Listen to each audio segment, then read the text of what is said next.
السلام علیکم ورحمۃ اللہ وبرکاتہ، نحمده ونصلی علی رسولہ الکریم، اما بعد فاعوذ باللہ من الشیطان الرجیم، بسم اللہ الرحمن الرحیم، رب اشرح لی صدری ویسر لی امری واحلل عقدۃ من لسانی یفقہوا قولی۔ وَإِذَا سَأَلَكَ عِبَادِي عَنِّي فَإِنِّي قَرِيبٌ أُجِيبُ دَعْوَةَ الدَّاعِ إِذَا دَعَانِ فَلْيَسْتَجِيبُوا لِي وَلْيُؤْمِنُوا بِي لَعَلَّهُمْ يَرْشُدُونَ۔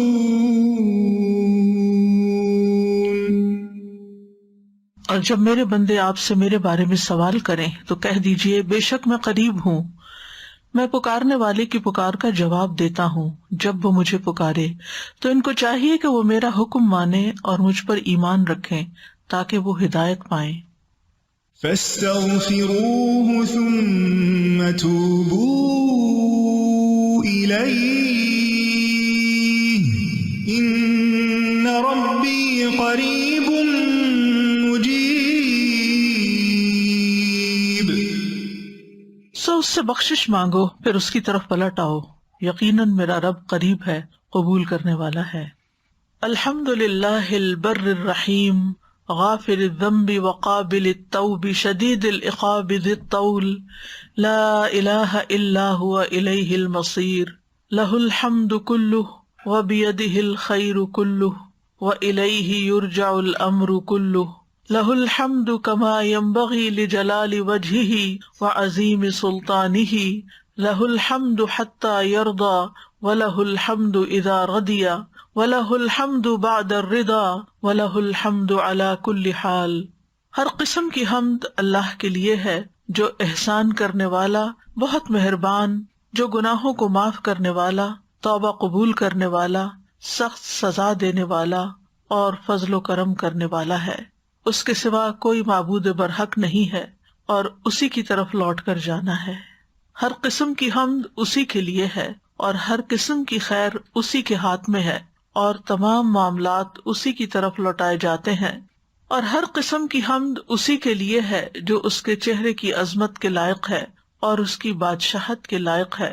اسی کے لیے تمام قسم کی حمد ہے یہاں تک کہ وہ راضی ہو جائے، اور اسی کے لیے حمد ہے جب وہ راضی ہو جائے، اور اسی کے لیے حمد ہے جب وہ راضی ہو جائے اس کے بعد بھی، اور ہر حال میں اسی کی حمد ہے۔ اللہم صل علی محمد وعلی آل محمد کما صلیت علی ابراہیم وعلی آل ابراہیم انک حمید مجید، اللہم بارک علی محمد وعلی آل محمد کما بارکت علی ابراہیم وعلی آل ابراہیم انک حمید مجید۔ آج انشاءاللہ ہم میت کی بخشش کی دعاؤں کے بارے میں پڑھیں گے۔ ارشاد باری تعالیٰ ہے، وَهُوَ الَّذِي يَتَوَفَّاكُم بِاللَّيْلِ وَيَعْلَمُ مَا جَرَحْتُم بِالنَّهَارِ ثُمَّ يَبْعَثُكُمْ فِيهِ لِيُقْضَىٰ أَجَلٌ مُّسَمًّى ثُمَّ إِلَيْهِ مَرْجِعُكُمْ ثُمَّ يُنَبِّئُكُم بِمَا كُنتُمْ تعملون، وهو القاهر فوق عباده ويرسل عليكم حفظه حتى إذا جاء أحدكم الموت توفته رسلنا وهم لا يفرطون، ثم ردوا إلى الله مولاهم الحق ألا له الحكم وهو أسرع الحاسبين۔ اور وہی ہے جو رات کو نیند میں تمہاری روح قبض کر لیتا ہے، اور وہ جانتا ہے جو تم دن کے وقت کمائی کرتے ہو، پھر وہ تمہیں اس دن میں اٹھاتا ہے تاکہ وقت مقرر پورا کیا جائے، پھر اسی کی طرف تمہارا لوٹنا ہے۔ پھر وہ تمہیں بتائے گا جو عمل تم کیا کرتے تھے، اور وہ اپنے بندوں پر غالب ہے، اور وہی تم پر نگہبان فرشتے بھیجتا ہے، یہاں تک کہ جب تم میں سے کسی ایک کو موت آتی ہے تو ہمارے بھیجے ہوئے اسے فوت کرتے ہیں، اور وہ کوئی کوتاہی نہیں کرتے، پھر وہ اللہ کی طرف لوٹائے جاتے ہیں جو ان کا حقیقی مولا ہے، خبردار اسی کے لیے فیصلہ کرنے کا اختیار ہے، اور وہ سب سے زیادہ جلد حساب لینے والا ہے۔ ان آیات میں ہم دیکھتے ہیں کہ اللہ سبحانہ تعالیٰ نے پہلے ہر انسان کے سونے اور جاگنے کا ذکر فرمایا، اور پھر مرنے اور مر کر جی اٹھنے کا ذکر کیا۔ تو اس سے یہ بات پتہ چلتی ہے کہ انسان ہر روز ایک طرح سے موت کا ایکسپیرینس کرتا ہے۔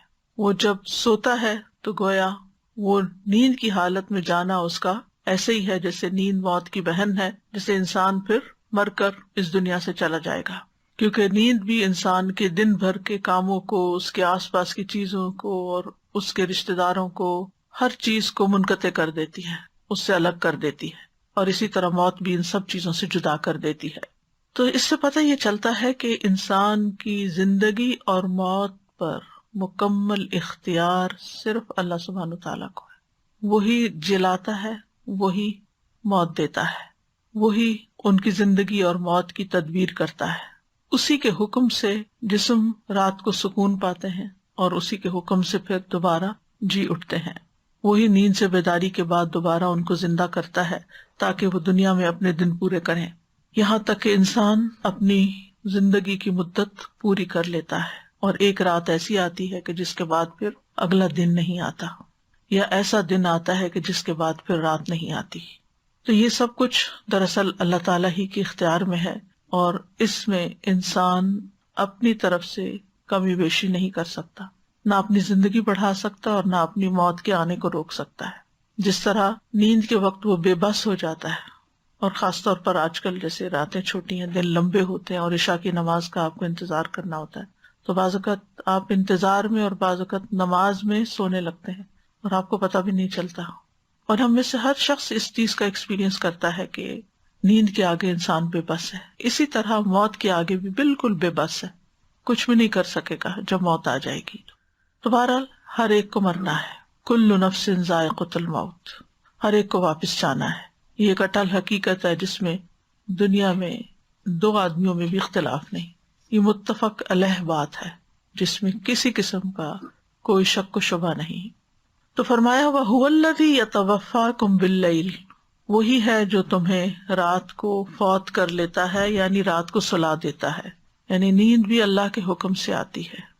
توفی کا معنی ہوتا ہے کسی چیز کو پورا لے لینا، مکمل طور پہ لے لینا، لیکن مجازی طور پر اس کا اطلاق نیند پر بھی ہوتا ہے، کیونکہ نیند بھی موت کے مشابہ ہے۔ یعنی اللہ سبحانہ تعالیٰ ہی وہ ذات ہے جو رات کو نیند کی حالت میں تمہاری جانوں کو لے لیتا ہے، اس کے سوا کوئی اور اس پر قابض نہیں، اور اسی طرح موت کے وقت بھی تمہاری روحیں اسی کی طرف جاتی ہیں۔ انا للہ و انا الیہ راجعون۔ قرآن مجید میں لفظ سے وفات 3 معنوں میں استعمال ہوا ہے، ایک تو موت کے معنوں میں جیسا کہ اگلی آیت میں آئے گا، دوسرا نیند کے معنوں میں جیسے اس آیت میں آیا۔ سورۃ الزمر میں بھی آتا ہے کہ اللہ یتوفی الانفس حین موتہا واللتی لم تمت فی منامہا، اللہ ہی جانوں کو ان کی موت کے وقت قبض کر لیتا ہے، اور ان جانوں کو جو ابھی نہیں مری ان کی نیند میں، پس وہ اس روح کو جس پر اس نے موت کا فیصلہ کیا ہو روک لیتا ہے، اور دوسری روحوں کو ایک مقرر وقت تک واپس بھیج دیتا ہے۔ اور تیسرا توفی کا معنی اوپر اٹھایا جانا بھی ہے، جیسے عیسیٰ علیہ السلام کو۔ تو اس آیت میں یتوفاکم کا معنی نیند ہے، اور اس معنی میں ہم دعا میں بھی استعمال کرتے ہیں، الحمدللہ الذی احیانا بعد ما اماتنا، تو وہاں موت کو ہم نیند کہتے ہیں کہ موت کے بعد یعنی نیند کے بعد ہم دوبارہ اٹھ جاتے ہیں، وَإِلَيْهِ النُّشُورُ، اور اسی کی طرف دوبارہ جی اٹھنا ہے۔ پھر فرمایا وَيَعْلَمُ مَا جَرَحْتُمْ بِالنَّهَارِ، وہ جانتا ہے جو کچھ تم دن میں کرتے رہتے ہو، جو کام تم دن میں کرتے ہو۔ یہاں جرح کا لفظ استعمال ہو، جرح تم، جرح زخم کو کہتے ہیں، یعنی کسی زندہ چیز کی جلد یا چمڑے کو تیز دھار کی کینچی یا چھری، تلوار یا ناخن یا کچلیوں کے دانت کے ذریعے کاٹ دینا، تو وہ زخم ہو جاتا ہے۔ جس کو انسان کے جو کام ہوتے ہیں جو اپنے جوارح یا اعضاء کے ساتھ کرتا ہے، یعنی اس کی حرکت جو ہوتی ہے، تو اس کو بھی مجازی طور پر عمل سے تشبیہ دی گئی، یعنی کام کرنے سے تشبیہ دی گئی. ما جرحتم بالنہار، یعنی جو تم زخم لگاتے رہتے ہو، دن کو کاٹتے رہتے ہو، نہیں جو اپنا کام کرتے ہو مراد ہے. ثم یبعثکم فیہ لیقضی اجل مسمی، پھر وہ تمہیں دوبارہ جی اٹھاتا ہے تاکہ مقررہ وقت، مقررہ مدت عمر جو ہے وہ پوری کی جائے، جو اللہ تعالیٰ نے مقرر کی ہے اور جو ماں کے پیٹ میں ہی لکھ دی جاتی ہے. اور اس سے پتہ چلتا ہے کہ ہر شخص کی موت کا وقت مقرر ہے. ثم الیہ مرجعکم، پھر تم سب اسی کی طرف لوٹ کر جاؤ گے، یعنی تمہارا لوٹنا بھی اسی کی طرف ہے. سورۃ المؤمنون میں اللہ سبحانہ وتعالیٰ انسان کی پیدائش کے مختلف مرحلوں کا ذکر کرنے کے بعد آخر میں فرماتے ہیں ثم انکم بعد ذلک لمیتون ثم انکم یوم القیامۃ تبعثون، کہ بے شک تم اس کے بعد ضرور مرنے والے ہو اور پھر قیامت کے دن دوبارہ اٹھائے جانے والے ہو. کیوں؟ ثم ینبئکم بما کنتم تعملون، پھر وہ تمہیں بتائے گا جو تم عمل کرتے رہے. یعنی قیامت کے دن دوبارہ کیوں اٹھائے گا؟ تاکہ تمہیں تمہارے اعمال کے بارے میں بتایا جائے کہ تم کیا کر کے آئے. اگر اچھے کیے ہوں تو اس پر جزا ملے گی، اور اگر برے کیے ہوں تو ان پر سزا ملے گی. ہمارے اعمال ہمارے صحیفوں میں، اعمال ناموں میں لکھے جا رہے ہیں، اور ہر چھوٹی بڑی بات لکھی ہوئی ہے، اور وہ قیامت کے دن انسان کو دکھا دی جائے گی. اللہ تعالیٰ فرماتے ہیں احصاہ اللہ ونسوہ، اللہ نے انہیں گن گن کر رکھا ہے اور وہ اسے بھول چکے ہیں. پھر فرمایا وَهُوَ الْقَاهِرُ فَوْقَ عِبَادِهِ، وہ اپنے بندوں پر غالب ہے. قہر کا معنی ایجاد کرنا بھی ہوتا ہے، کسی موجود چیز کو فنا کر کے اس پہ غالب آنا بھی ہوتا ہے، اور متضاد چیزوں کو پیدا کرنا بھی ہوتا ہے. تو اللہ سبحانہ وتعالیٰ ان سب چیزوں پر پوری طرح قادر ہے. اور جو اہم معنی ہے قہر کا یا قہار کا، وہ ہے اپنے فیصلوں کو نافذ کرنے والا. یعنی اللہ سبحانہ وتعالیٰ جس چیز کا ارادہ کر لیتا ہے اور جو کام کرنا چاہتا ہے پھر وہ اس کو کر کے رہتا ہے، اس کو کوئی بھی روک نہیں سکتا. یعنی اللہ تعالیٰ کی جو تقدیر ہے اس کو کوئی ٹال نہیں سکتا، جو اس نے لکھا ہے وہ ہو کر رہے گا. وَيُرْسِلُ عَلَيْكُمْ حَفَظَةً، اور تم پر نگران بھیجتا ہے. حفظہ حافظ کی جمع ہے. حفیظ کا معنی ہے کسی شے کی نگرانی کا ذمہ دار. یہاں مراد ہے حفاظت کے فرشتے. حفاظت کے فرشتوں کی دو قسمیں ہیں. ایک وہ جو جسم کی حفاظت پر مامور ہیں اور ہمیں گھیرے ہوئے ہیں اور ہمارے بدن کی حفاظت کرتے ہیں، شیطان کے وار سے اور دشمنوں کے وار سے ہمیں محفوظ رکھتے ہیں. سورۃ الرعد میں آتا ہے لَهُ مُعَقِّبَاتٌ مِّن بَيْنِ يَدَيْهِ وَمِن خَلْفِهِ يَحْفَظُونَهُ مِنْ أَمْرِ اللَّهِ، ہر شخص کے لیے اس کے سامنے سے اور اس کے پیچھے سے پہرے دار مقرر ہیں. سبحان اللہ، ہم دیکھتے بھی نہیں اور کس طرح ہماری حفاظت ہوتی ہے، جو اللہ کے حکم سے اس کی حفاظت کرتے ہیں. يَحْفَظُونَهُ بِأَمْرِ اللَّهِ. دوسرے وہ فرشتے ہیں جن کو کرامن کاتبین کہا جاتا ہے، جو اعمال کی حفاظت کرتے ہیں، ایک ایک حرکت پہ نگاہ رکھتے ہیں کہ ہم نے کہاں دیکھا، کیا کیا، کدھر قدم اٹھایا، ہاتھ کیسے اٹھایا، اسمائل کیا یا نہیں کیا، یعنی یو نیم اٹ. کوئی ایکشن ہمارا چھوٹا یا بڑا نہیں ہوتا مگر یہ کہ وہ اس کو فوراً ریکارڈ کر لیتے ہیں. اللہ تعالیٰ فرماتے ہیں ام یحسبون انا لا نسمع سرهم ونجواهم بلا وَرُسُلُنَا لَدَيْهِمْ يَكْتُبُونَ، کیا وہ سمجھتے ہیں کہ ہم ان کے راز اور ان کی سرگوشیاں نہیں سنتے؟ یعنی جو چپ کے باتیں کرتے ہو تم کسی کی پیٹھ پیچھے، وہ نہیں ہم سنتے؟ کیوں نہیں؟ ہمارے بھیجے ہوئے فرشتے ان کے پاس ہی لکھتے رہتے ہیں. تم کر رہے ہوتے ہو جو کرنا ہوتا ہے اور وہ ساتھ بیٹھ کے ہر چیز لکھے چلے جا رہے ہیں، یہ کر رہا ہے، یہ کر رہا ہے، یہ کر رہا ہے، یہ کر رہا ہے، ساری کہانی لکھ دیتے ہیں. وہ اتنے ماہر ہیں، اور جو کچھ ہم کرتے ہیں ان کو پتہ بھی ہوتا ہے. یعلمون ما تفعلون. لوگوں سے ہم چھپا سکتے ہیں، فرشتوں سے کچھ نہیں چھپا سکتے. اب سوال ہی پیدا ہوتا ہے کہ اللہ تعالیٰ تو خود سب کچھ جانتا ہے، تو فرشتوں سے کیوں لکھواتے ہیں؟ تو صاحب کشاف کہتے ہیں، زمخشری جن کا نام ہے، مفسر ہیں قرآن کے، کہ اگر آپ کہیں کہ اللہ تعالیٰ اپنے علم کی وجہ سے اس بات سے بے نیاز ہے کہ فرشتے اعمال کو لکھے، تو پھر لکھنے میں کیا فائدہ اور حکمت ہے؟ تو اس کا جواب وہ یہ دیتے ہیں کہ اس میں بندوں کے لیے شفقت اور نرمی ہے. جب ان کو معلوم ہوگا کہ اللہ ان کی نگرانی کر رہا ہے اور فرشتے جو کہ اللہ کی مخلوق میں سب سے اشرف ہیں وہ ان کے ساتھ مقرر کیے گئے ہیں اور ان کے اعمال کو ریکارڈ کر رہے ہیں اور ان کے اعمال نامے لکھتے جا رہے ہیں، اور قیامت کے دن یہ اعمال نامہ سب کے سامنے پیش ہوگا، تو یہ چیز ان کو برے اعمال سے ڈرانے میں اور برائیوں سے دور کرنے میں مؤثر ثابت ہوگی. ٹھیک ہے، یعنی جب انسان کو یہ فیلنگ آئے کہ میرے ساتھ ہے کوئی، تو کیسا لگتا ہے؟ یعنی ایک عجیب سی فیلنگ آتی ہے نا. اور پھر وہ لکھ بھی رہا ہے سب کچھ. اگر انسانی شکل میں کبھی تھوڑا سا ایکٹیویٹی کر کے دیکھے نا کہ ایک بندہ اور ایک اس کے ساتھ لگا وہ، اور جو وہ کر رہا ہو وہ واقعی پریکٹیکلی، کیونکہ انسان تو نظر آئے گا نا، لکھ رہا ہو 5 منٹ بھی ہمارے لیے سانس لینا دوبر ہو جائے، اور ہم ہر چیز بہت ہی کانشیس ہو کے کریں. یعنی اگر کئی بار آپ جا رہے ہیں اور کوئی ساتھ ساتھ لگ جائے آپ کے، تو آپ کو ایک خوف سا آنے لگتا ہے اس سے کہ یہ کیا ہو رہا ہے. اگر آپ کی گاڑی کے پیچھے کوئی گاڑی لگا لے تو اس وقت اسے بھی کیوں میرا پیچھا کر رہا ہے. تو فرشتے تو ہر وقت پیچھا کر رہے ہیں اور لکھ بھی رہے ہیں. حتی اذا جاء احدکم الموت توفته رسلنا، یہاں تک کہ جب ان میں سے کسی کی موت آتی، یعنی موت کا وقت آتا ہے، موت کے اسباب یا آثار نظر آنے لگتے ہیں، تو توفته رسلنا، تو جو فرشتے اس سلسلے میں مقرر ہیں جان لینے پہ وہ جان لینے لگتے ہیں. یعنی پہلے حفاظت والے فرشتے ہوتے ہیں، اب وہ اپنی حفاظت چھوڑ دیتے ہیں، اب اگر دوسرے فرشتے شفٹ لے لیتے ہیں اور وہ جان نکالنے کے عمل پر مامور ہو جاتے ہیں. یعنی جب موت کی ابتدائی علامات ہوتی ہیں. اور اس میں آپ دیکھیے کہ بڑی حیران کن باتیں بعض اوقات لوگ بتاتے ہیں کہ کسی بزرگ کی جیسے وفات ہونے لگتی ہے تو کہتے ہیں کہ دروازے کھول دیں، آپ لوگ ہٹ جائیں یہاں سے، وہ مہمان آئے ہیں ان کو بٹھائیں، وہ فلاں آیا ہے. تو سمجھ نہیں آتی لوگوں کو. یہاں تو وہ کہتے ہیں امی جی ابا جی یہاں تو کوئی بھی نہیں ہے، وہ کہتے نہیں وہ نظر آ رہے ہیں، وہ آ گئے ہیں. کچھ تو لوگ مسکراتے ہیں اور کچھ ڈرتے بھی ہیں. تو یہ فرشتے ہوتے ہیں، اور تا حد نکاح فرشتے آ جاتے ہیں، یعنی چھوٹے موٹے بھی نہیں، دور تک جہاں تک مردے کی نظر جاتی ہے وہ فرشتے ہی فرشتے ہوتے ہیں اور وہ جان لینے آتے ہیں. اب یہ لمحہ کسی بھی وقت ہمارے سامنے بھی آ سکتا ہے، ہم گھر میں ہوں، باہر ہوں، کہیں پر بھی ہوں، فرشتے آئیں گے اور جان نکال لیں گے. اور یہ سارے ملک الموت کے معاون ہوتے ہیں، یہ خود نہیں اپنے پاس رکھتے روح نکال کے. تو فوراً جیسے بیبی ڈیلیور ہوتا ہے نا، تو اگر نرس ہے تو نرس لے کے آگے ڈاکٹر کو پکڑا دیتی ہے، یا ڈاکٹر لے کے نرس کو پکڑا دیتے، آپ نے ہاسپٹل میں دیکھا ہی ہوگا. تو اسی طرح جب روح نکلتی ہے تو جو فرشتے مقرر ہے وہ لے کے فوراً ملک الموت کے حوالے کر دیتے ہیں. اور جو نیک روح ہوتی ہے اس کے لیے آسمان سے ایسا کفن آتا ہے کہ جس میں خوشبو ہوتی ہے، اور اس میں لپیٹ کے اس کو لے جاتے ہیں، یعنی نیک روح کو. اور جو بری روح ہے اس کے لیے برعکس سامان ہوتا ہے. وَهُمْ لَا يُفَرِّطُونَ، اور وہ روح قبض کرنے میں کوئی کمی نہیں کرتے، چھوڑتے نہیں کچھ بھی، پوری نکال لیتے ہیں. اور نہ ہی وقت سے پہلے نکالتے ہیں اور نہ ہی وقت آ جائے تو ڈیلے کرتے ہیں، این ٹائم پر جو مقرر ہوتا ہے. اور جس جگہ یعنی دیکھتے رہتے کہ یہ بندہ یہاں پہنچے تو اس کی روح نکالی جائے. پچھلے دنوں ایک امبیسڈر کی وفات ہوئی، شاید آپ کو خبر ملی ہو.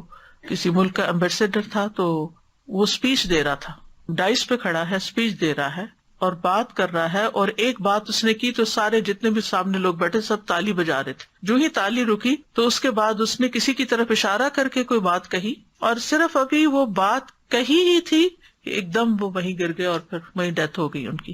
یعنی موت جو ہے وہ جیسے حدیث میں آتا نا کہ انسان کی جوتی کے تسمے سے بھی زیادہ اس کے قریب ہے، اتنی قریب ہے، انسان کے آس پاس پھرتی ہے. لیکن آئے گی اس وقت جب اللہ کا حکم لکھا ہے، اور وہ کوئی بھی وقت ہو سکتا ہے. اس کے لیے ضروری نہیں کہ آپ کی پسندیدہ جگہ ہو اور پسندیدہ مقام ہو، بس یہ ہے کہ انسان دعا مانگتا رہے کہ یا اللہ حسن خاتمہ ہو، انجام اچھا ہو. پچھلی دفعہ ہم نے حسن خاتمہ کے اوپر لیکچر بھی سنا تھا اور پھر دعائیں بھی پڑھی تھی. تو حسن خاتمہ کے بعد پھر یہ کہ موت کا جب وقت آ جاتا ہے تو پھر فرشتے اپنا کام کر جاتے ہیں. اور اگر نیک روح ہو تو علیین میں لے جائی جاتی ہے، اور بدکار ہو تو سجین میں پہنچائی جاتی ہے. ثم ردوا الی اللہ مولاہم الحق، پھر انہیں اللہ کی طرف لوٹا دیا جاتا ہے جو ان کا حقیقی مولا ہے. یعنی حساب اور جزا کے لیے اللہ تعالیٰ کی طرف لوٹایا جاتا ہے، حساب اور جزا کے لیے. مولا وہ ہوتا ہے جو سارے امور اور معاملات کا ذمہ دار ہوتا ہے. تو انسان کا حقیقی مولا اللہ ہی ہے، اور وہ سب کا مولا ہے، نیک بد سب کا. الا لہ الحکم، خبردار اسی کا ہے فیصلہ، یعنی اللہ ہی کا فیصلہ چلتا ہے، کونی قدری بھی اور دینی شرعی بھی. وہو اسرع الحاسبین، اور وہ سب سے زیادہ تیز حساب لینے والا ہے. یعنی جس طرح وہ ایک لمحے میں دنیا کو ختم کر دے گا اور پھر ایک سور کے اوپر سب کو ڈلا اٹھائے گا، تو جس طرح بیک وقت سب لوگ قبروں سے اٹھ کے ان کے جسم بن چکے ہوں گے اور فوراً اٹھ جائیں گے، اسی طرح اللہ سبحانہ تعالیٰ بیک وقت سب کا حساب بھی لے لے گا، فوراً لے لے گا. اس کو حساب لینے میں دیر نہیں لگتی. تو ان آیات سے یہ پتہ چلتا ہے کہ اللہ سبحانہ تعالیٰ ہی ہماری موت اور زندگی کا مالک ہے، اسی نے پیدا کیا اور وہی موت دے گا. اور پھر وہ ہماری ساری حرکات و سکنات کا احاطہ کیے ہوئے ہے.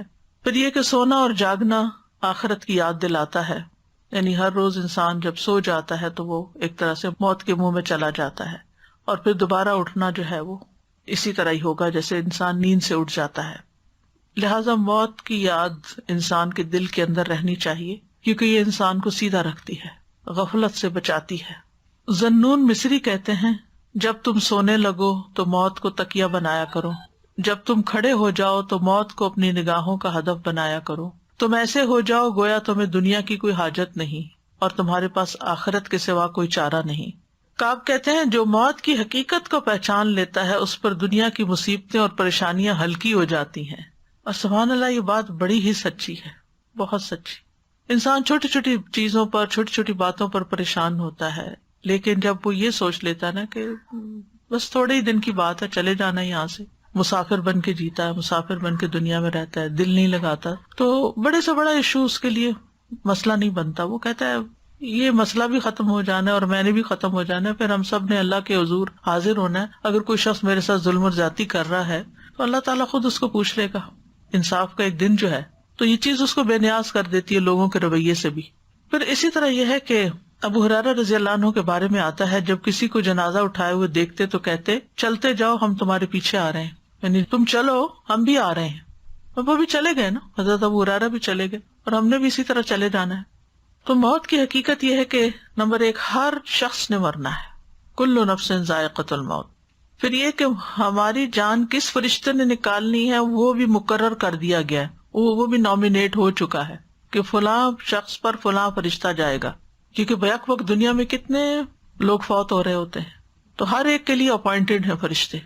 قل یتوفاکم ملک الموت الذی وکل بکم ثم الی ربکم ترجعون، کہہ دو کہ موت کا فرشتہ جو تم پر مقرر کیا گیا ہے تمہاری جانیں قبض کر لیتا ہے، پھر تم اپنے رب کی طرف لوٹائے جاتے ہو۔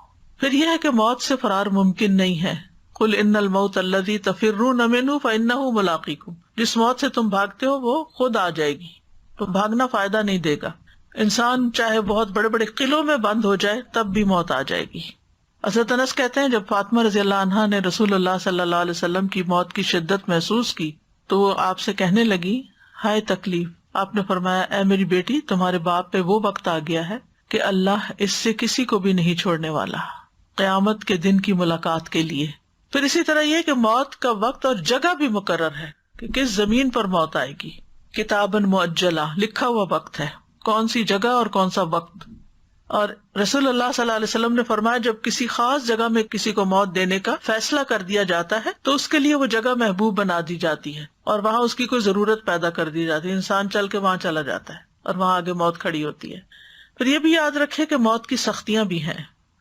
کلا اذا بلغت التراقی وقیل من راق، یعنی سارے جسم سے آہستہ آہستہ پاؤں سے جان نکلنا شروع ہوتی ہے، پھر اوپر آتے آتے پھر ہاتھوں سے، پھر عین آ کے حلق میں اٹک جاتی ہے۔ تو جب جان ہنسلیوں تک پہنچ جائے گی، سورۃ القیامہ میں آتا ہے، کہا جائے گا کون ہے دم کرنے والا، تاکہ یہ روح نکل جائے۔ اس کی روح نکلنے میں بھی مشکل ہوتی ہے، اور وہ یقین کر لے گا کہ یہ جدائی کا وقت ہے، اور پنڈلی پنڈلی کے ساتھ لپٹ جائے گی۔ اس دن تیرے رب ہی کی طرف روانگی ہے، یعنی کوئی واپس روح کو نیچے نہیں لوٹا سکتا، زندگی نہیں دے سکتا۔ انبیاء بھی موت کی تکلیف سے گزرے ہیں۔ حضرت عائشہ کہتی ہیں کہ وفات کے وقت رسول اللہ صلی اللہ علیہ وسلم کے سامنے ایک بڑا پیالہ تھا یا چمڑے کی تھیلی تھی جس میں پانی تھا۔ آپ اپنے دونوں ہاتھ اس برتن میں ڈالتے، یعنی دونوں ہاتھ پانی میں ڈالتے، پھر ہاتھوں کو اپنے چہرے پر ملتے، جیسے وضو کرتے نا چہرہ ملتے ہیں، اور فرماتے لا الہ الا اللہ، بلا شبہ موت میں سختی ہے۔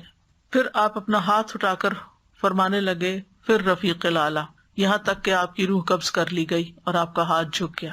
شداد بن اوس کہتے ہیں کہ موت دنیا اور آخرت میں مومنوں پر بہت ہولناک مصیبت ہے، اور موت آریوں کے چیرنے سے بھی زیادہ سخت ہے، کینچیوں کے کاٹنے سے بھی زیادہ شدید ہے، ہانڈیوں میں کسی چیز کے جوش کھانے سے بھی زیادہ سخت ہے۔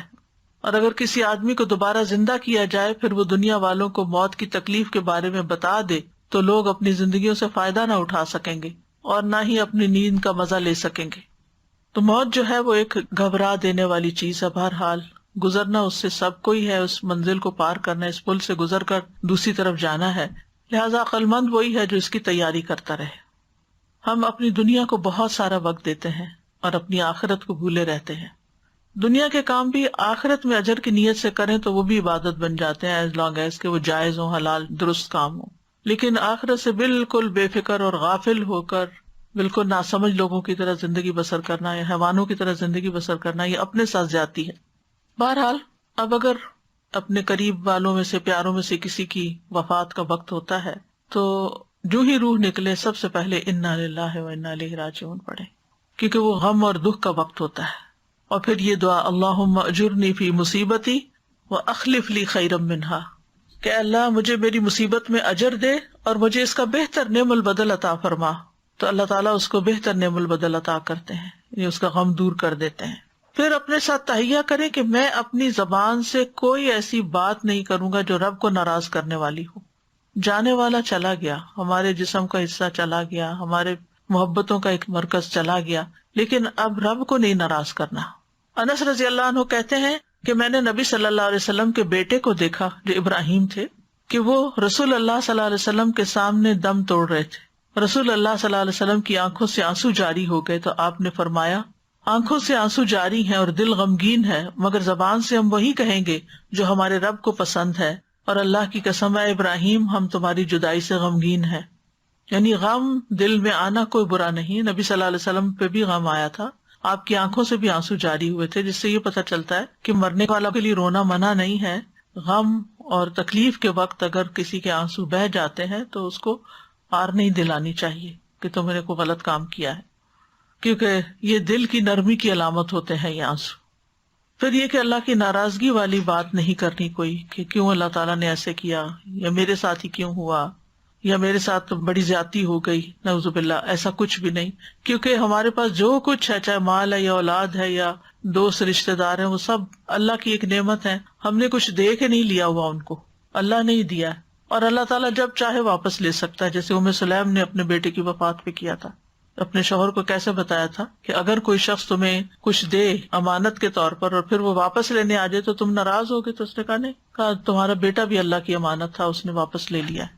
رسول اللہ صلی اللہ علیہ وسلم نے فرمایا جب کسی آدمی کا بچہ فوت ہو جاتا ہے تو اللہ تعالیٰ فرشتوں سے فرماتا ہے کیا تم نے میرے بندے کے بیٹے کی روح قبض کی؟ وہ عرض کرتے ہیں ہاں. اللہ تعالیٰ فرماتے ہیں تم نے اس کے دل کا ٹکڑا قبض کر لیا؟ وہ عرض کرتے ہیں جی ہاں. پھر اللہ تعالیٰ پوچھتے ہیں میرے بندے نے کیا کہا؟ حالانکہ اللہ تعالیٰ خود جانتے لیکن پوچھتے ہیں اس بات کی اہمیت دینے کے لیے. فرشتے عرض کرتے ہیں اس نے تیری تعریف کی اور انا للہ و انا الیہ راجعون پڑھا. اللہ تعالیٰ فرماتے ہیں میرے بندے کے لیے جنت میں ایک گھر بنا دو اور اس کا نام بیت الحمد رکھو کہ اس نے اتنی بڑی تکلیف کے موقع پر بھی میری تعریف ہی بیان کی. کسی کی بھی موت پر انسان صبر سے کام لے، کیونکہ صبر کرنے والوں کے لیے خوشخبری ہے. وبشر الصابرین، اور ان کے لیے بہت بڑا اجر ہے. انما یوفی الصابرون اجرہم بغیر حساب، صبر کرنے والوں کو ان کا اجر بلا حساب دیا جائے گا، یعنی ان گنت. پھر صبر جو ہوتا ہے نا صدمے کی پہلی چوٹ پر ہوتا ہے، جو ہی خبر ملے اس وقت صبر، حال دعائی ڈال کے پھر اس کے بعد کہ اب ہم صبر کر رہے ہیں تو وہ تو صبر نہیں ہے. اور خاص طور پر بچوں کی وفات پر صبر. تو نبی صلی اللہ علیہ وسلم نے فرمایا قسم اس کی جس کے ہاتھ میں میری جان ہے، پیدا ہونے سے پہلے فوت ہونے والا بچہ اپنی ماں کو اپنی عمل سے کھینچ کے جنت میں لے جائے گا جب وہ اس پر ثواب کی نیت سے صبر کرے. تو اگر وہ کچا بچہ جو ہے وہ لے جا سکتا ہے تو جو بڑا بچہ ہو اس کے بارے میں کیا کہنا کہ اگر ماں اس پر صبر کرتی ہے. پھر اسی طرح یہ ہے کہ دوسروں کو بھی صبر کی تلقین کرنی چاہیے. آس پاس میں جو لوگ ہیں وہ کوئی ایسی بات نہ کریں جو اللہ تعالیٰ کو ناراض کرنے والی ہو. اسامہ بن زید کہتے ہیں کہ نبی صلی اللہ علیہ وسلم کی ایک صاحبزادی نے آپ کو اطلاع بھجوائی کہ میرا ایک بیٹا مرنے کے قریب ہے، آپ اس کے لیے تشریف لائیں. آپ نے انہیں سلام کہلوایا اور فرمایا ان للہ ما اخذ ولہ ما آتا وکل عندہ باجل مسمی فلتصبر ولتحتسب. اللہ ہی کا ہے جو اس نے لے لیا، یعنی غم نہ کرو، یہ جو فوت ہو رہا ہے یہ اللہ ہی کا ہے، اور جو اس نے دیا وہ بھی اسی کا تھا، اور ہر چیز اس کے ہاں وقت مقرر پر واقع ہو جاتی ہے، اس لیے صبر کرو اور اللہ سے ثواب کی امید رکھو. پھر اسی طرح جزا فضا نہیں کرنا چاہیے. جزا کہتے ہیں بری بات منہ سے نکالنے کو اور بدگمانی کرنے کو. رسول اللہ صلی اللہ علیہ وسلم نے فرمایا 2 آوازیں دنیا اور آخرت میں ملعون ہیں، نعمت ملنے پر گانا بجانا اور مصیبت کے موقع پر جزا فضا کی آوازیں نکالنا. یعنی رونا منع نہیں ہے لیکن رونے کے ساتھ بول بول کے رونا منع ہے، اور عجیب و غریب آوازیں نکالنا منع ہے. پھر نوحہ نہیں کرنا چاہیے. رسول اللہ صلی اللہ علیہ وسلم نے غم کے وقت چلا کر رونے والی، سر منڈوانے والی اور گریبان چاک کرنے والی عورتوں سے اپنی بیزاری کا اعلان کیا ہے. یعنی عورت کو اپنے پورے بال منڈوانے نہیں چاہیے. اب آپ سوال کریں گے کہ کیمو تھراپی سے سارے گر جائیں، تو وہ اس نے تو نہیں منڈوائے نا، وہ تو گر گئے، بیماری کی وجہ سے ایسا ہوا. وہ اس میں نہیں آتا. آپ صلی اللہ علیہ وسلم نے فرمایا وہ شخص ہم میں سے نہیں جو اپنے چہرے کو پیٹے, گریبان کو چاک کرے اور جاہلیت کی سی پکار پکارے. پھر میت کے پاس خیر کے کلمات بولنے چاہیے, اچھی بات کرنی چاہیے. ام سلمہ سے روایت ہے کہ رسول اللہ صلی اللہ علیہ وسلم ابو سلمہ کے پاس تشریف لائے تو ابو سلمہ کی آنکھیں کھلی ہوئی تھی. آپ نے ان کو بند کر دیا, پھر فرمایا جب روح قبض کی جاتی ہے تو نگاہ اس کے پیچھے جاتی ہے. اچھا, اب یہ جو بات ہے یہ بہت سکیری ہے. روح نکل گئی ہے تو اس کا مطلب ہے آنکھیں کام کر رہی ہیں, تبھی تو وہ دیکھ رہی ہیں. وَبَصَرُكَ الْيَوْمَ حَدِيدٌ, نگاہ اتنی تیز ہو گئی کہ روح جو زندگی میں نظر نہیں آتی وہ اس مرنے والے کو موت کے بعد وہ بھی نظر آ رہی ہے. قرآن میں آتا فَبَصَرُكَ الْيَوْمَ حَدِيدٌ, آخرت میں بھی اس کی نگاہ تیز ہوگی. اور میں نے آپ کو کچھ دن پہلے وہ واقعہ سنایا تھا, ریسنٹلی جو ریسرچ کی گئی ہے کہ ایک 80+ ایئر کا شخص مشینوں کے نیچے تھا جس کی دماغ کی جو ویوز ہیں اور اس کی ایکٹیویٹی ہے وہ پوری طرح مانیٹر کی جا رہی تھی, کہ اچانک اس پہ ہارٹ اٹیک ہوا اور اس کی ڈیتھ ہو گئی, جبکہ اس کی ساری اسکیننگ چل رہی تھی ابھی. تو وہ جو موت کی کیفیت تھی اس کے وقت دماغ کا کیا حال تھا سب کچھ اسکین ہو گیا اور اس کی پرنٹ بھی نیٹ پہ موجود ہے. اور یہ دیکھا گیا کہ جو دماغ کا میموری والا پارٹ تھا وہ بہت ایکٹیو ہو گیا, سپر ایکٹیو. موت کے وقت روح نکل گئی ہے اور وہ میموری پارٹ جو ہے وہ بہت ایکٹیو ہو گیا, اور اس میں جو گاما ویوز ہیں وہ اوپر نیچے اوپر نیچے. وہ جو مشین پہ آپ نے کبھی ECG کروائی ہوئی کو تو آپ نے دیکھا ہوگا نا, اس طرح اوپر نیچے لکیریں جاری ہوتی, یعنی وہ پوری اسپیڈ کے ساتھ چلنا شروع ہو گئی اور یہ میموری پارٹ کی تھی. تو اس سے پھر مزید انہوں نے تحقیق کی تو وہ کہتے ہیں کہ جو مرنے والا ہوتا ہے اس کو پیدائش سے لے کر موت تک کے سارے واقعات, ساری چیزیں اس کی نگاہوں کے سامنے آنے لگتی, اس کے اچھے برے کام سب آ جاتے ہیں اس کے سامنے. اسی کے بارے میں پھر وہ کہتے ہیں کہ یوم یتذکر الانسان ما سعی, جس دن انسان یاد کرے گا کہ اس نے کیا کیا بھاگ دوڑ کی دنیا میں, کیا کر کے آیا. تو اس لیے اگر انسان کا کوئی وقت نیکی کے کام میں گزرتا ہے تو اس کو چہرش کرنا چاہیے, اس کو بوجھ سمجھ کے نہیں کرنا چاہیے, اس کو خوش ہونا چاہیے, شکر ہے ہمارا یہ وقت کسی اچھے کام میں گزرا ہے. لیکن ہمارا نفس جو ہے نا وہ جلدی تھک جاتا ہے اور بور ہونے لگتا ہے کہ اب یہ کیا بند کے بیٹھ جاؤ ایک قید کی طرح, کچھ اور بھی کریں. اور کتنی چیزیں ہوں گی جن کو دیکھ کر انسان افسوس کر رہا ہوگا. تو بہرحال روح جب نکلتی ہے تو نبی صلی اللہ علیہ وسلم نے فرمایا, یہ صحیح مسلم کی روایت ہے, جب روح قبض کی جاتی ہے تو نگاہ اس کے پیچھے جاتی ہے, اس لیے کیا فرمایا, آنکھیں بند کر دو. یہ جو ہمارے یہاں میت کی آنکھیں بند کرتے ہیں نا فوراً, وہ اسی وجہ سے. پھر ان کے گھر کے لوگوں نے رونا شروع کر دیا تو آپ نے فرمایا اپنے آپ پر خیر ہی کی دعا کیا کرو, بے شک فرشتے تمہاری بات پہ آمین کہتے ہیں. یعنی میت کے بارے میں صرف اچھی بات کرو, رونا دھونا بند کرو. مغیرہ بن شعبہ کا انتقال ہوا تو جریر بن عبداللہ خطبہ دینے کے لیے کھڑے ہوئے اور فرمایا میں تمہیں اللہ کے تقوی کی وصیت کرتا ہوں, جو اکیلا ہے اس کا کوئی شریک نہیں, اور تم بات سنو اور اطاعت کرو جب تک تمہارا دوسرا امیر نہیں آ جاتا. پھر فرمایا مغیرہ بن شعبہ کے لیے استغفار کرو, اللہ تعالیٰ اس کو معاف کرے, کیونکہ مغیرہ درگزر کرنے کو پسند کرتے تھے. ان کی اچھی تعریف بھی کی. مسند احمد میں اس واقعے سے 2 باتیں پتہ چلتی.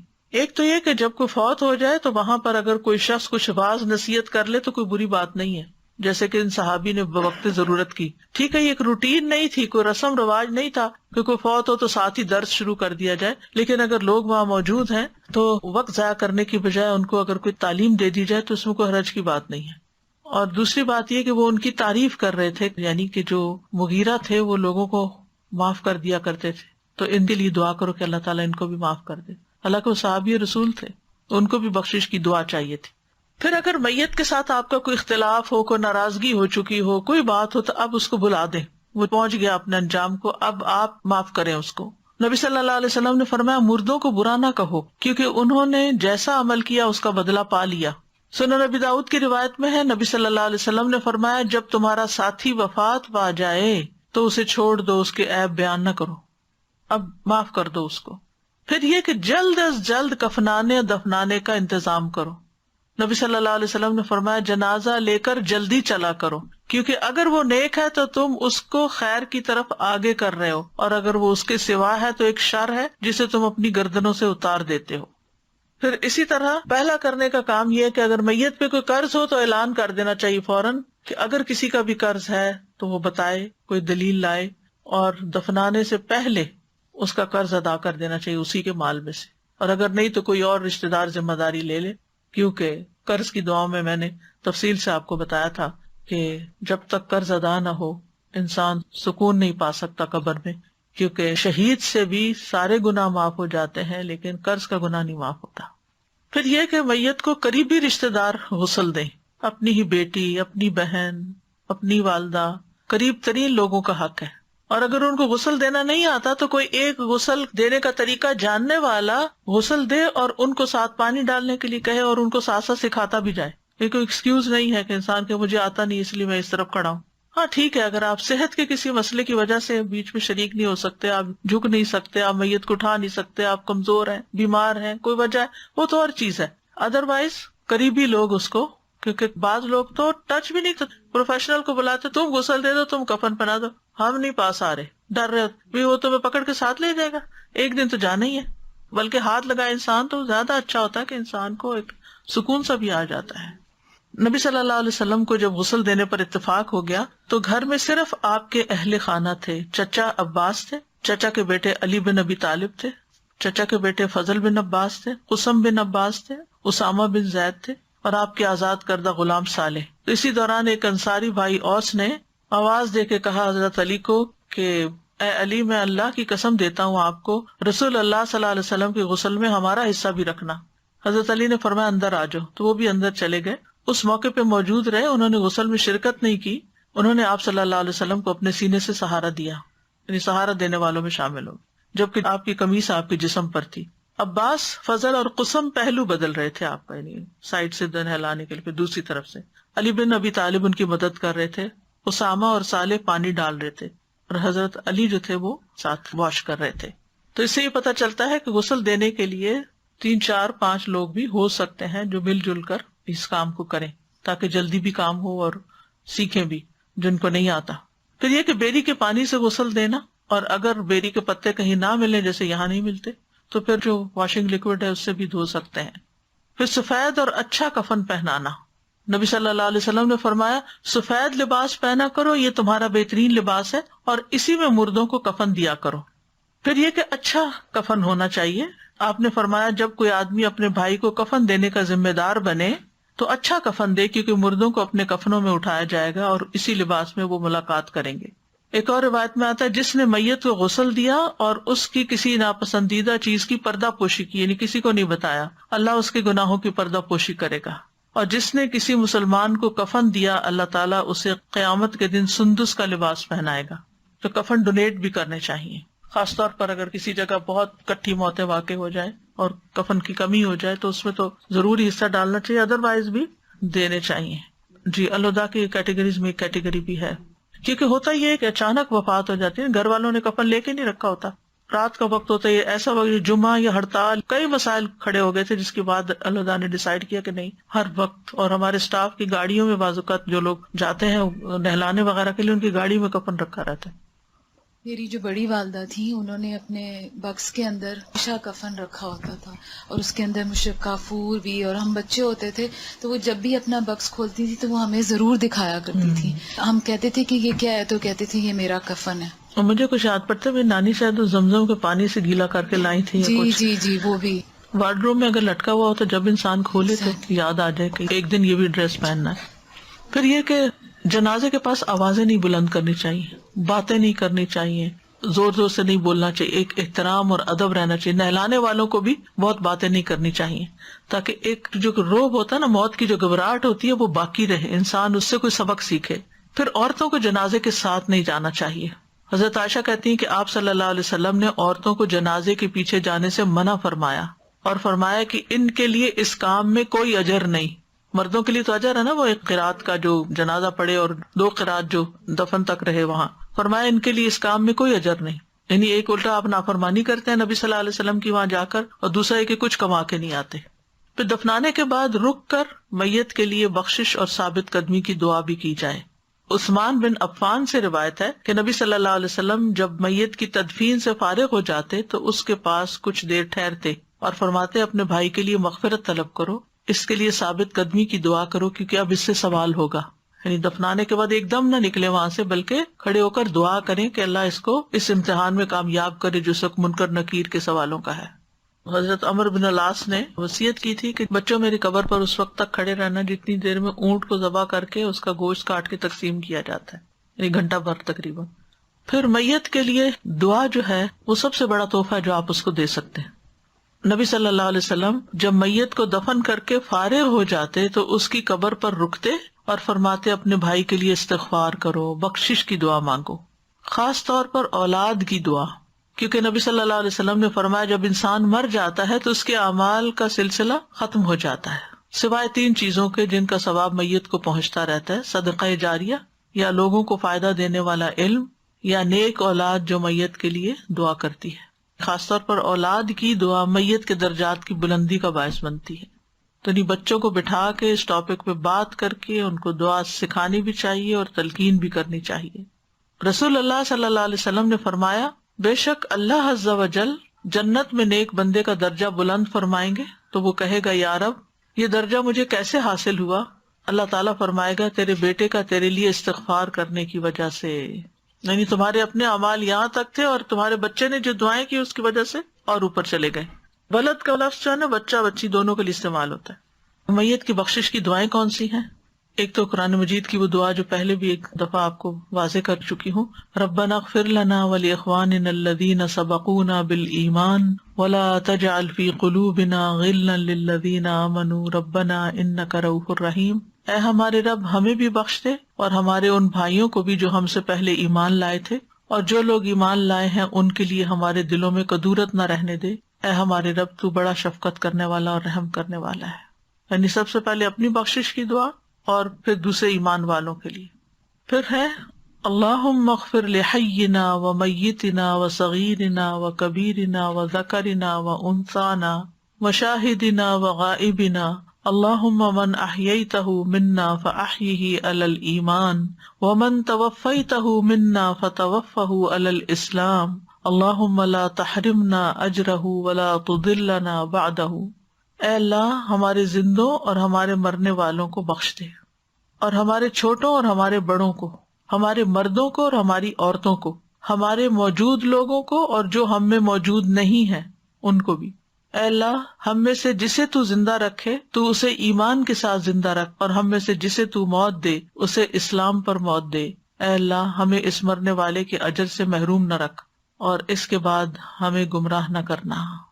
اب باقی باتیں تو بہت سمپل ہیں، سمجھ آ رہی ہیں ڈائریکٹ، لیکن یہ جو بات ہے نا اللہم لا تحرمنا اجرہ، یہ عام طور پر سمجھ نہیں آتی کہ اس کا کیا مطلب یہ ہے کہ اس شخص کے مرنے پر جو ہم نے صبر کیا ہے اس کے اجر سے تو ہمیں محروم نہ کرنا، اس کا اجر ہمیں دینا.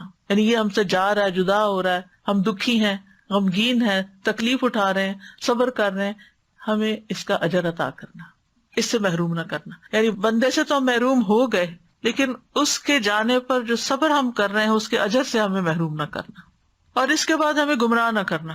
کیونکہ بعض لوگ خاندان کے اندر ایسے تو جیسے والد ہیں، کوئی بڑے ہیں، بزرگ ہیں جو نصیحت کرتے رہتے ہیں، اگر ادھر ادھر بھٹکنے لگے تو رستہ دکھاتے ہیں.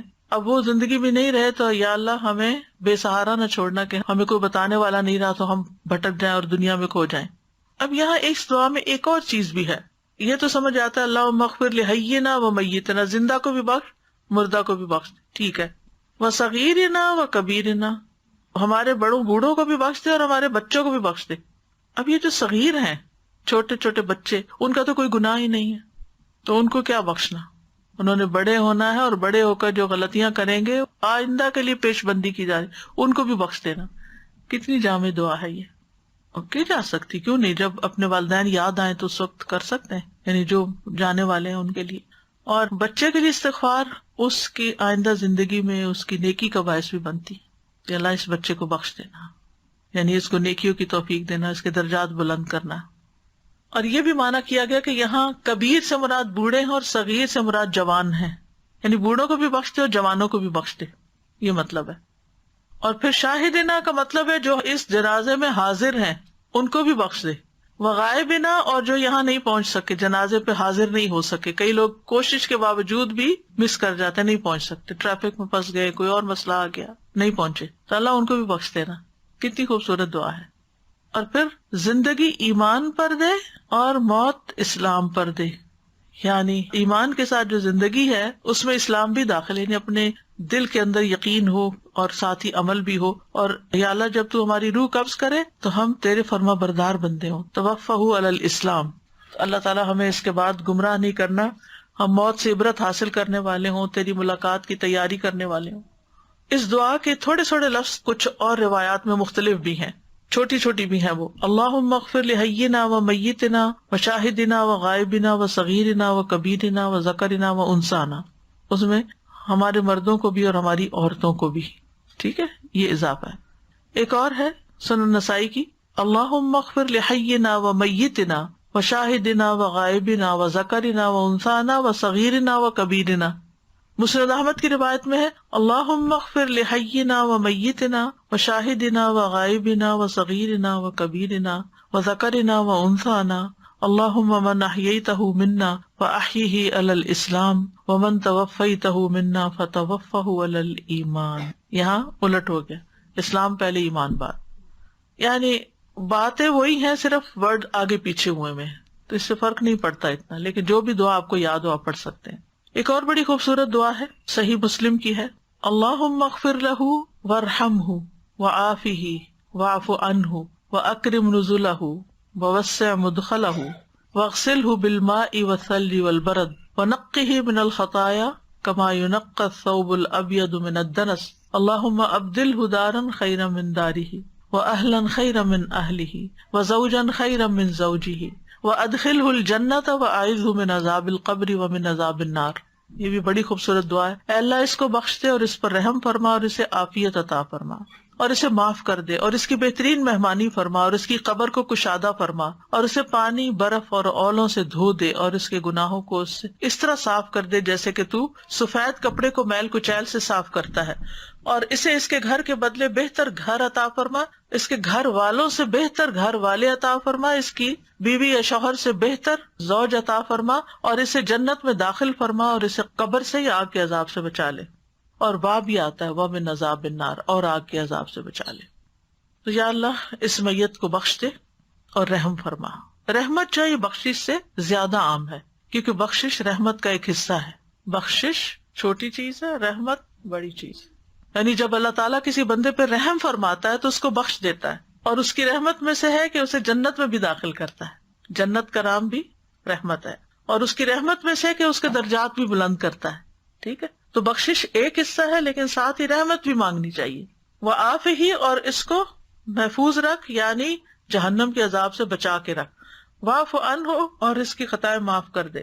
واکرم نزلہ، یہ جو اکرم نزلہ ہو نا کہ اس کی اچھی مہمانی فرما، تو نزل کہتے ہیں، نزل من غفور الرحیم قرآن میں بھی آتا ہے، وہ کھانا جو مہمان کے لیے تیار کیا جاتا ہے. یعنی یا رب یہ روح جو تیری طرف آ رہی ہے یہ تیری مہمان ہو اور اس کے لیے اچھی مہمانی ہو، یعنی اس کا اجر و ثواب محفوظ ہو، رب کی رضا ہو.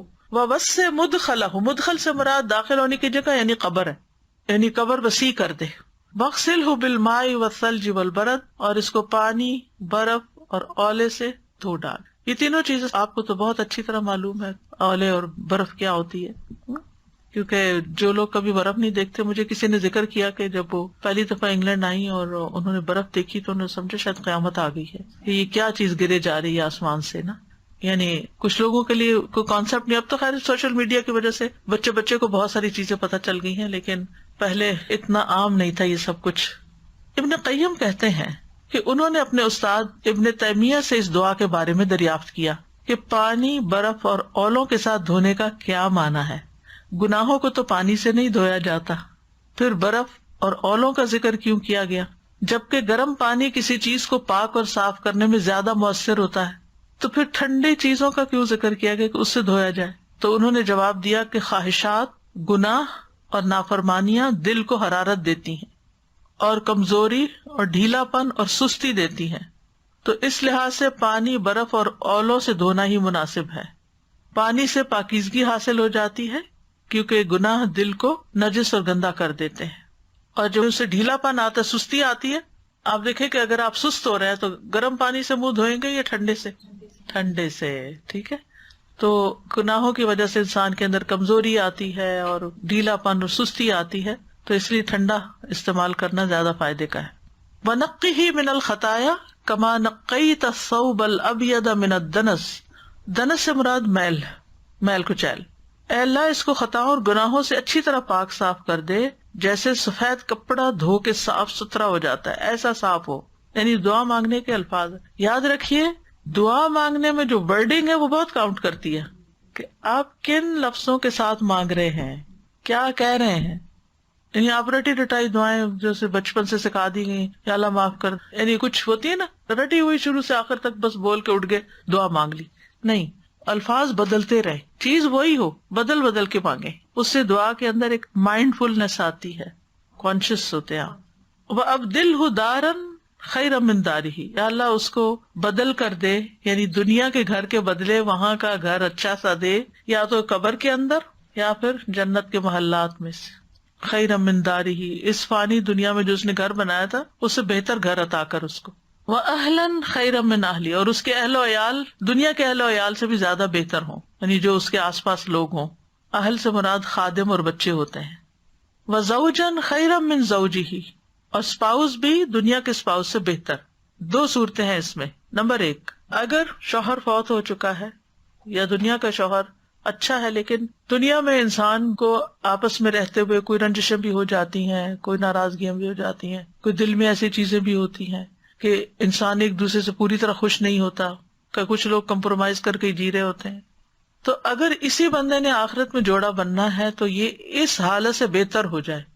ٹھیک ہے, یعنی یہ زوج کی جو اس وقت کی حالت ہے نا, یعنی کچھ شکایت ہے آپ کو ان سے, تو یا اللہ مرنے کے بعد وہ جب آخرت میں ساتھی بنے تو بہترین حالت میں ہو. دوسرا یہ کہ اگر یہ جہنم میں جا رہا ہے تو پھر جو دوسرا زوج مل رہا ہے یا مل رہی ہے وہ اس سے بھی بہتر ہو. یعنی اگر آپ چینج کر رہے ہیں, تبدیلی ہو رہی ہے, تو پھر وہ زیادہ بہتر ہو.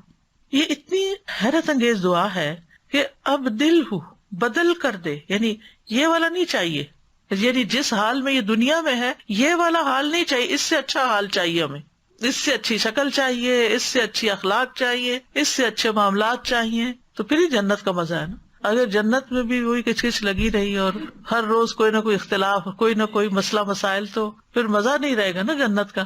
اور اٹس ویری نیچرل کہ ہسبینڈ وائف میں کسی نہ کسی بات پر کچھ نہ کچھ اختلاف ہو ہی جاتا ہے, کیونکہ عورت عورت ہے, مرد مرد ہے, دونوں کی جنسی فرق ہے, تو پھر وہ دماغی فرق ہے. ایک جذبات سے کام لیتا ہے اور ایک بہت عقل سے کام لیتا ہے, تو پھر جذباتی فیصلوں پر عقل والوں کو اعتراض بھی ہو جاتا ہے, یا جذبات والوں کو عقل والوں پہ اعتراض ہو جاتا ہے. تو بہرحال وہاں پر یعنی دنیا سے بہتر حال ہوگا, کیونکہ کچھ لوگوں کو اس پہ بڑا ہوتا ہے. اچھا جنت میں بھی یہی لوگ ہوں گے, تو اللہ تعالیٰ ان سب کو جو گھر والے ان کو بھی اچھا بنا دے, اور جو گھر ہے اٹ سیلف وہ بھی اچھا ہو, اور جو ساتھی ہو وہ بھی بہت اچھا ہو. وَأَدْخِلْهُ الْجَنَّةَ, اور اس کو جنت میں داخل کر دے. وَأَعِذْهُ مِنْ عَذَابِ الْقَبْرِ, اور اس کو قبر کے عذاب سے نجات دے. وَمِنْ عَذَابِ النَّارِ, اور آگ کے عذاب سے, یعنی دوبارہ اٹھنے کے بعد عذاب سے, یا تو ابتدا سے ہی جہنم سے بچا لے کہ قبر میں, یا یہ کہ اگر وہ جہنم میں جانا ہی ہے اس نے تو ہمیشگی نہ ہو اس کے لیے, اس کو وہاں سے نکال دے. اچھا بعض لوگ ان ضمائر کو تبدیل کر لیتے ہیں, مؤنث کی ضمیر لگاتے ہیں, تو بہتر یہ ہے کہ میت کا لفظ جو ہے نا وہ مرد اور عورت دونوں کے لیے استعمال ہوتا ہے, تو اسی صیغے میں مردوں کے لیے بھی اور عورتوں کے لیے دعا پڑھی جا سکتی. ٹھیک ہے. پھر ایک اور دعا ہے, اللہم اغفر لہ وارحمہ واغسلہ بالبرد واغسلہ کما یغسل الثوب, اے اللہ اس کو بخش دے اور اس پر رحم فرما, اور اسے اولوں سے دھو دے, اور اسے اس طرح دھو دے جیسے کپڑا دھویا جاتا ہے. آپ صلی اللہ علیہ وسلم نے میت پر یہ نماز جنازہ میں پڑھی تھی. ایک اور دعا ہے, اللہم ان فلان ابن فلان فی ذمتک وحبل جوارک فقہ من فتنة القبر وعذاب النار وانت اہل الوفاء والحق اللہم فاغفر لہ وارحمہ انک انت الغفور الرحیم. اے اللہ فلاں بن فلاں تیری ذمہ ہے, تیرے ذمے میں یعنی تیری کفالت میں, یعنی جو مر کے جا رہا ہے نا اب یہ تیرے حوالے ہے, اور تیری ہمسائیگی اور امان میں آ گیا ہے. سو تو اسے قبر کی آزمائش اور آگ کے عذاب سے محفوظ رکھ, تو اپنے وعدے وفا کرنے والا اور حق والا ہے. اے اللہ اسے بخش دے اور اس پر رحم فرما, بے شک تو بہت ہی بخشنے والا اور رحم کرنے والا ہے. یہ جو ہے نا فی ذمتک کا کہ تیری امانت تیرے عہد تیری حفاظت میں ہے, یہ بھی بڑی اچھی دعا ہے. یعنی اب ہم تو اس کے لیے کچھ نہیں کر سکتے, اب وہ تیرے حوالے ہو گیا. اور یہ حبل جوارک کا مطلب کیا ہے, عربوں کی عادت تھی اس زمانے میں کہ کوئی سفر کرنے لگتا تو جہاں سے وہ گزرتے تھے کچھ لوگ ان کو خوف زدہ کرتے تھے, امن والے سفر نہیں ہوتے تھے. تو جب کوئی شخص سفر کا ارادہ کرتا تو وہ ہر قبیلے کے سردار سے عہد لے لیتا, تو اس کی وجہ سے جب تک وہ ان کی حدود میں ہوتا وہ امن میں آ جاتا کہ ان کی قوم کا کوئی بندہ چھیڑے گا نہیں. ٹھیک ہے, ان کی پناہ لے لیتے تھے. جب اگلے کی حد میں داخل ہوتے تو پھر ان کے سردار سے عہد لیتے. تو یہ حبل الجوار ہے، یعنی عہد و پیمان جب تک وہ اس علاقے کی حدود میں ہو. تو مراد ہے پناہ دینا اور امن سے اور مدد کرنے سے ہے مانا. یعنی یہ ایمان لایا ہوا تیرے ذمہ میں ہے اور تیرے قرب کے راستے میں ہے، تیرے پڑوس میں آ رہا ہے. اور انت اہل الوفا والحق، یعنی تو وعدوں کا پورا کرنے والا ہے، اہل الوفا، اور تو صاحب حق ہے، اور تو بہت زیادہ گناہوں کو بخشنے والا ہے، اس کو بخش دے. پھر ایک اور دعا ہے، اللہم اغفر لہ وارفع درجتہ فی المہدیین واخلفہ فی عقبہ فی الغابرین واغفر لنا ولہ یا رب العالمین وافسح لہ فی قبرہ ونور لہ فیہ. اے اللہ اس کو بخش دے اور ہدایت یافتہ لوگوں میں اس کا درجہ بلند فرما اور باقی لوگوں میں اس کا جانشین مقرر فرما. یا رب العالمین ہمیں اور اس کو بخش دے، اور اس کی قبر میں اس کے لیے کشادگی فرما اور اس کے لیے اس میں روشنی فرما. نبی صلی اللہ علیہ وسلم نے ابو سلمہ کی وفات پر ان کے لیے دعا کی تھی کہ اے اللہ اس کو بخش دے. انہوں نے تو نام لیا تھا، میت کے لیے نام لے کے بھی دعا کرنی چاہیے. یعنی ابو سلمہ کی غلطیاں اور گناہ معاف کر دے. اے اللہ ان کو اپنے پاس ان لوگوں کا ساتھی بنا دے جن کو تو نے ان سے پہلے اسلام کی ہدایت دی تھی. ورفع درجتہ فی المہدیین، یعنی یہ مہدیین میں جا پہنچے مراد یہ ہے. واخلفہ فی عقبہ، یعنی اے اللہ تو ان کے معاملات کی درستگی میں اور ان کے اہل و عیال کی اور اولاد کی مصلحتوں کی حفاظت فرما، اور ان کے معاملات کسی اور کے حوالے نہ کر، تو خود اس کی ذمہ داری لے.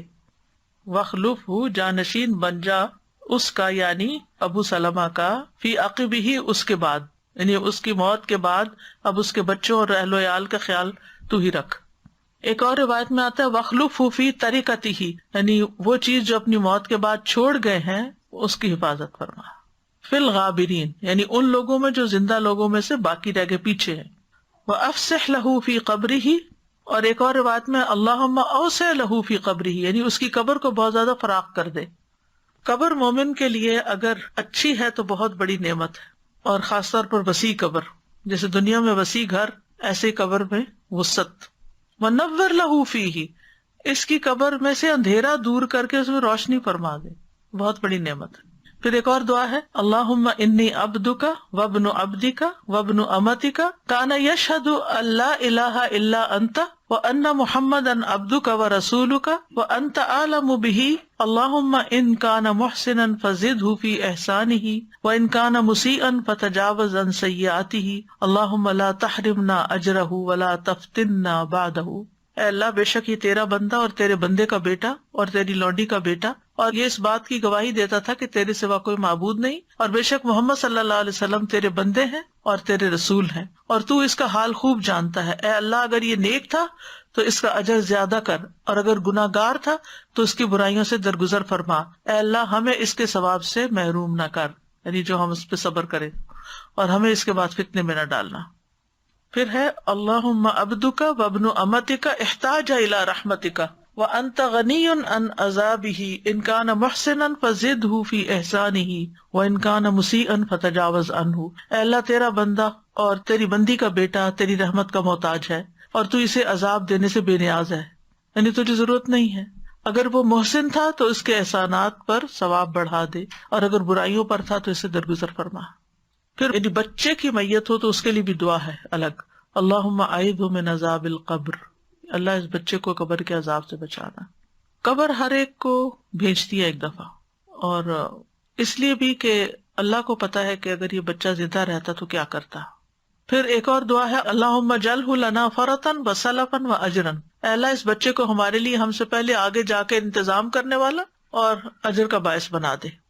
تو یہ ہیں چند دعائیں، ان میں سے کچھ تو الحمدللہ آپ کو یاد ہوں گی زبانی، اور جو یاد نہیں ہیں ان کو دیکھ لیجئے، ورنہ وہ کارڈ آپ کے پاس ہونا چاہیے جس میں یہ سب لکھی ہوئی ہیں، ان کو دیکھ کے بھی آپ دعا مانگ سکتے ہیں. الحمدللہ ہمارے بک سٹور میں غسل میت اور تکفین کا مسنون طریقہ، اور اس کے اندر الحمدللہ ہم نے ڈیموز بھی بنوائے تھے، یہ آپ دیکھ سکتے ہیں پیچھے اس کے، ٹھیک ہے. پھر اسی طرح یہ انگلش میں بھی ہے صلاۃ الجنازہ کے بارے میں، پھر یہ ایصال ثواب کے اوپر ہے اردو میں، اور یہ ہے انگلش میں. یعنی جب کوئی فوت ہو جائے تو ان کے گھر میں آپ بانٹیں، انہیں دیں، پڑھ کے سنائیں کہ مردے کے لیے آپ کیا کر سکتے ہیں، اس کو ایصال ثواب کیسے کر سکتے ہیں، کیونکہ لوگوں کو بہت کنفیوژن ہے اس میں. اور بخشش کی دعائیں اگر زبانی یاد ہے بہت اچھا، نہیں تو آپ دیکھ کے بھی پڑھ سکتے ہیں. اچھا انگلش والے میں دعاؤں کی ٹرانسلیٹریشن بھی ہے، ٹھیک ہے. یہ چھوٹا سا کارڈ ہے، ہینڈی سا بیگ میں بھی ہو انسان کے، تو اپنے والدین کے لیے جو ان میں سے کچھ بڑی بڑی دعائیں جو ہیں وہ موجود ہیں، اور انگلش ٹرانسلیشن بھی موجود ہے، اردو کی بھی ہونی چاہیے، تو یہ دیکھ کے بھی پڑھ سکتے ہیں، سیکھ سکتے ہیں، ایپ بھی ڈاؤن لوڈ کر سکتے ہیں. سوال ہے اگر قرض ادا کرنے والا کوئی نہ ہو تو کیا کریں؟ کسی نہ کسی سے ریکویسٹ کریں، کیونکہ وہ تو جان پکڑی رہے گی جب تک کوئی ادا نہ کرے. اور دفن کرنے کے بعد دعا کیسے کریں؟ یہی جو بخشش کی دعائیں میں نے ابھی ساری اب تک بتائی ہیں یہ والی. مرنے والوں کے لیے صدقہ کرے تو کیا اس کے گھر والوں کو ہی دیا جا سکتا ہے؟ اگر وہ محتاج ہے تو ان کو بھی دیا جا سکتا ہے. یعنی ظاہر ہے کہ ہسبینڈ اگر فوت ہو گیا ہے تو کمانے والا کوئی نہیں، تو سب سے زیادہ تو ان بچوں کو، یتیم بچوں اور بیوہ کو ضرورت ہوگی، تو ان کو بھی دے سکتے ہیں. سادہ پوچھنا چاہ رہی تھی میں کہ قرضہ اگر بہت زیادہ، جیسے یہاں پہ مارگیج کے لوگ کے بس کتنے، جی تو وہ بہت زیادہ قرض وہ کس طرح ادا ہوگا؟ لیٹ سے بہت زیادہ ہے تو آپ کو پتا مارگیج کے ہوتے اس کے لیے وہ تو پھر وارثوں پہ آ جائے گا نا، جو وارث بنے گے اس مکان کے. لیکن یہ کہ بلا ضرورت چھوٹی چھوٹی خواہشات پوری کرنے کے لیے ہرگز قرضہ نہیں لینا چاہیے. انسان قناعت سے گزارا کرے، چھوٹے میں گزارا کرے، تھوڑے میں گزارا کرے، قرضے نہ لے. استاذہ جی یہ ایک جو دعا ہے انا للہ و انا الیہ راجعون اللہم اجرنی فی مصیبتی واخلف لی خیرا منہا، اس میں مجھے ہمیشہ تھوڑی سی وہ رہتی ہے کہ اجرنی بھی ہے اور اجرنی بھی ہے، دونوں طرح ٹھیک ہے. اچھا، اور پھر اخلف اور اخلف دونوں وخلف جی، یہاں لام کے نیچے زیر بھی ہے اور لام پر دمہ کے ساتھ بھی ہے جی، دونوں طرح ٹھیک. اوکے، جزاک اللہ خیر. ابھی آپ نے فرمایا نا کہ جیسے عورتیں جنازے میں تو نہیں جاتی لیکن نماز جنازہ تو پڑھ سکتی ہیں نا اگر مسجد میں آلریڈی موجود ہیں. جیسے حرم میں بھی جو عورتیں اہتمام سے جانے کی ضرورت نہیں ہے کہ اگر عورت کے میں جنازے پہ جا رہی ہوں تو یہ منع ہے، لیکن اگر مسجد کے اندر آلریڈی موجود ہے وہ اور نماز کھڑی ہو گئی تو آپ بھی پڑھ لیں، اس میں حرج نہیں. میرے مائنڈ میں ایسے آ رہا تھا، ممکن ہے کہ شاید میں غلط ہوں، یہ صغیرنا اور کبیرنا میں جیسے آتا ہے نا حدیث میں کہ ایک سینگ والی بکری قیامت کے دن، دوسری جو اس نے بدلہ لیا جائے گا، تو کیا صغیرنا میں چھوٹے بچوں سے جو غلطیاں ہو جاتی ہیں وہ کسی کو مار دیتے ہیں، یا تو کیا اس میں وہ شامل نہیں؟ جب تک رفع القلم عن ثلاث حدیث میں آتا ہے 3 لوگوں سے قلم اٹھا لیے گئے، ان کے اعمال نہیں لکھے جاتے، ان کو جو کرتے ہیں اس پہ پکڑ نہیں، اور اس میں بچہ جب تک بالغ نہ ہو جائے. قلم اٹھا لیا جاتا ہے کا مطلب یہ کہ ان کے گناہ نہیں لکھے جاتے. صحیح جی. لیکن دعا پھر ایک تو مجھے پتا ہے کہ قبر جو ہے وہ جب آتی ہے اس کے لیے مانگی جاتی ہے، تو پھر آپ نے یہ بھی کہا تھا کہ جیسے سورہ کاف میں ہے کہ اس بچے کو انہوں نے مار دیا کہ اس نے بڑے ہو کے اپنے ماں باپ کو ستانا تھا. یہ علماء کی رائے ہے کہ وہ اللہ کو پتا تھا کہ یہ بڑے ہو کے یہ کرنے والا ہے، تو وہ جو، اب اسی کی مثال لے لیں کہ وہ جو کرنے والا تھا اس پر بھی معافی مانگ لی جائے، یعنی بچپن میں تو نہیں لیکن بڑے ہو کے جو کرنے والا تھا. سادہ جی مجھے اتنا اچھا لگا ہے کیونکہ میں اپنے گرینڈ کڈس کے لیے ہر نماز میں ان کی بخشش کی دعا ویسے ہی مانگتی تھی. سبحان اللہ. اب یہ دیکھیں کہ وہ ان کے بڑے ہو کر ان کے کام آئے. مجھے نہیں پتا تھا میں کیوں مانگتی تھی. الحمدللہ، جزاک اللہ خیرا کثیرا. جی قبرستان میں عورتوں کا جانا ہے، یہاں پہ کبھی کبھار تو جا سکتے ہیں لیکن ریگولر بیسس پہ نہیں جانا چاہیے. اوکے، وآخر دعوانا ان الحمد للہ رب العالمین. سبحانک اللہم و بحمدک، اشہد ان لا الہ الا انت، استغفرک و اتوب الیک. السلام علیکم و رحمۃ اللہ وبرکاتہ.